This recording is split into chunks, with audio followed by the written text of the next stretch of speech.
fits my standard of guapo. Wow. Hey guys, what's up? It's Alan. Welcome to our planet. And in case you missed it, I'm actually the owner of this channel. In countries like South Korea, Japan, and China, idol groups are actually the ones who either reflect or dictate the beauty standards in their respective countries. Knowing that the idol industry is growing in the Philippines, specifically with SB19 leading the way, could the same be happening in the Philippines as well? With that, our first question is, do you know SB19? Yeah. Yes. Yeah. Yeah. Heard of? Mag-alala, ipikit na yung Pero di ko alam. mata. That one, right? Yeah. No.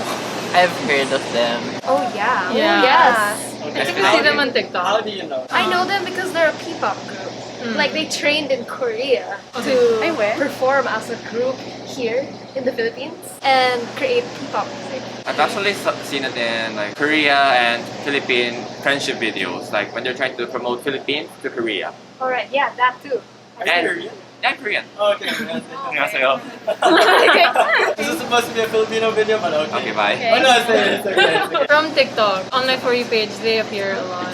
Yeah, I've heard of them kasi I've always seen fans of it. Like in SM, they would always wear like their shirts and their merch, yeah. For me, I knew them through YouTube or like through social media posts. There were a lot of people sharing because it's something new, something that's really different, Korean sounding, but it's Filipino. I watched the YouTubers who commented on K-pop groups from non-Korean places, and SB19 showed up, and apparently they were Filipinos. So I was like, oh, that's cool. From Dunkin' Donuts. Ako, Dunkin' Donuts? Dunkin' Donuts. Oh. Some of my schoolmates no high school, they're big fans.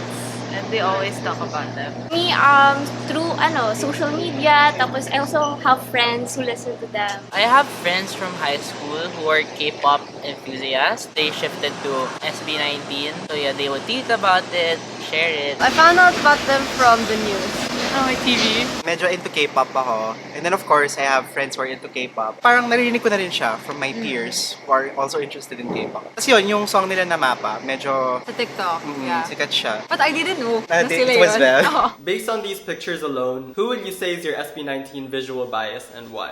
Ooh, okay. The best looking, right? Yeah. Just one person. Ano? Ako si... Oh my god. Wait, there's our pictures. Yes. Patay mo yung screen, ayun yung bias. Ay! So they're all handsome. This one. Really?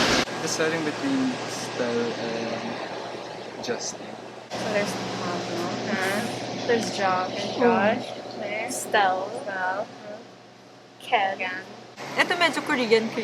Yeah, si Justin, tsaka Si Josh. si Josh. Oo. They're all lookers though. I know, right? Actually, cute Stell. sila lahat. Oo. Oo. Okay, I have mine now. I think it's si Stell and Justin. Justin for me as well. For me is si Pablo. I really like his outfits and his style. I'll just go with Josh because I like his outfits. Siguro ano lang, preference. Preference. For me, si Josh or si Justin. I actually have already yun. Yeah. Go lang. Ako, personally, Stell. Madalas siya lumalabas sa TikTok ko and parang funny ng character niya. I guess Stell also. Because he kind of looks like a heartthrob for some Ooh. reason. Yeah. Justin. I'd say Justin also. The consistency in the pictures, because there are some pictures that this person looks good and other pictures that the other person doesn't look the same. So I think Justin was the one who looked the same throughout, which says I think something about his maybe face structure. I really can't describe it. For me, his smile and his eyes, I find them attractive. And the teeth, yeah. Yeah, the teeth. It's probably either Josh or Stell. Well, I'd say more of Josh. Josh kind of really reminds me of a K-pop idol. He's the one that probably looks the closest for me to a K-pop idol, or the one that fits the Korean beauty standard. I have the same reasoning, but I would choose Stell, the Korean aesthetic, and that's what I'm kind of basing my preference off of. If you were to look at, they would actually be in a K-pop group that debuted in Korea, I would say Stell. Ito nga, this one. Yeah. Never mind. Justin. Justin pala. Visually appealing in my eyes. Yeah, he looks sweet. He fits my standard of guapo. Wow. Who would you consider is most Filipino? Because you're saying that you're basing them on Korean standards. It's not included in my question list. I was just wondering. I think Ken. Ken does look very He Filipino. has, I don't know what it is, but I feel like I would see someone that looks like him just walking in the mall or in the street. Would you say that SB19 is a group that would be considered conventionally handsome based on the Philippine beauty standards? Yeah, based on Philippine beauty standards, I think. Complexion, Yeah, their complexion and like I think they have the right build. like they're- high ridge noses. Yeah. I think they're most of them. Yes, for me. Nakukuha nila yung how Filipino people parang view artists talaga. Parang pasok siya sa standards that. Yeah, I agree with her. Although I see them as a diverse group, there's Moreno and also Chinito types. So yeah. I would say so. I mean, they're presenting themselves in that way. Yeah, generally, they look pretty attractive, but I'm not entirely sure how attractive they would be because obviously they're very plushed up and all of that stuff to make them look Korean. Based on Philippine beauty standards, I think yes. I think many of them are lighter skin. Growing up in the province, being someone who is more like light skin, I think people have been telling me, oh, you're handsome because you're light skin. And so I've always had the perception that Filipinos like more light skin people, and generally I've experienced a lot of discrimination towards people who are not the same. Just the fact that, you know, many of them are light skin will be considered okay na. I think they would be considered conventionally attractive. The growing standards for Filipino beauty has been influenced by Western features, and I think there's a shift now. We begin to support more Filipino-looking people, and I think that's where SB19 fits. For me, they really look like normal. I'm sorry, but they look like normal Filipinos. Like, you can see them along the streets, ganon. Which I think is a good thing that people can relate to them easily. Compared to those na parang ang taas-taas ng beauty standards. You. Conventionally speaking, like for example, normal mo nakikita, In tama everyday naman, situation. Filipino yung itsura nila. Pero conventional standard ng Filipino in terms of what's No. beautiful. No, kasi Their fashion sense. yeah, a lot of Filipinos are into like foreign fashion sense, foreigners, like kung sino mukhang Korean, sino mukhang ganito, kano, parang ganon. I feel like the Philippine media looks for people who look foreign. But when I was looking at them, they look pretty Filipino to me, attractive as a Filipino to a Filipino. But if I'm gonna see it from that light, maybe they would have been, how is it like, They wouldn't be considered attractive to other Filipinos who have this kind of view that foreigners are more of the standard of beauty here. As a Korean, I can say if I find them attractive. But do you think they look like idols? Because you're Korean, and I know there's a specific look for idols in your head. Some yes, some no, to be honest. You guys keep mentioning fitting the Korean standards. What makes you say that they look Korean? Obviously, they have the makeup.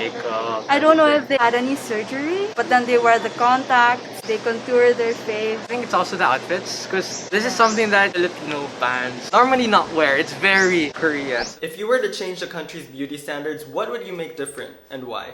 I think kulang tayo sa pagtangkilik talaga.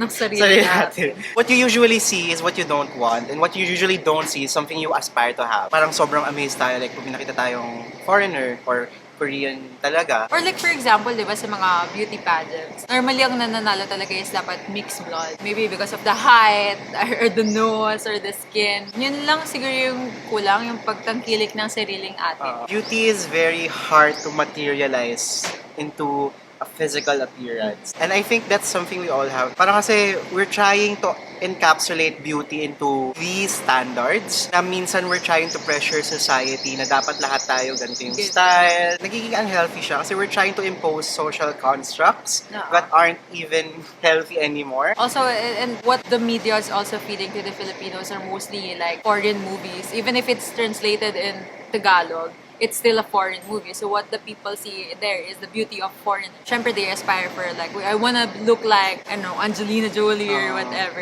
or Jennifer Lawrence. I grew up with siblings who were whiter than me, and I always thought I was adopted. I always told my mom, Ma, pwede ba tayo bumili ng pangpaputi, papaya soap, and ganyan. Tapos my mom always said na, anak, embrace your skin. You're Filipino. So I wish people would be proud of their skin. One thing I would also want to change is, I think, perception also. We place emphasis on more European features. So if you don't fit in that category, you're not immediately considered handsome or pretty. A lot of the influencers that we have now in the Philippines who are praised for their beauty are those that are mixed. Even our Miss Universe winners are mixed race.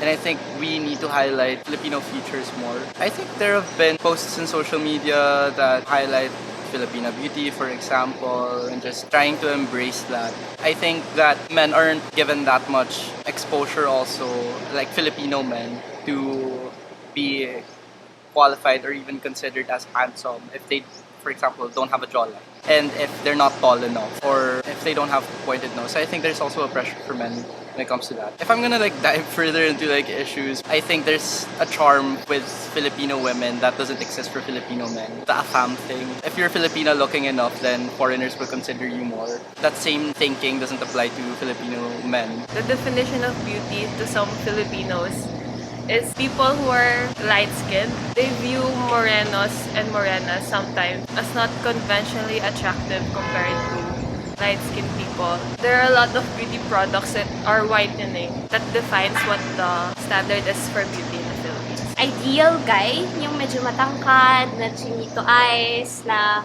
basketball player, or something doing physical sports. Parang part siya ng ideal guy for a Filipina woman. Parang recently, I've na-realize ko na parang mas nag-widen, nag-broaden yung perspective. Nadadagdagan ng Moreno and other different nationalities. Koreans, yeah.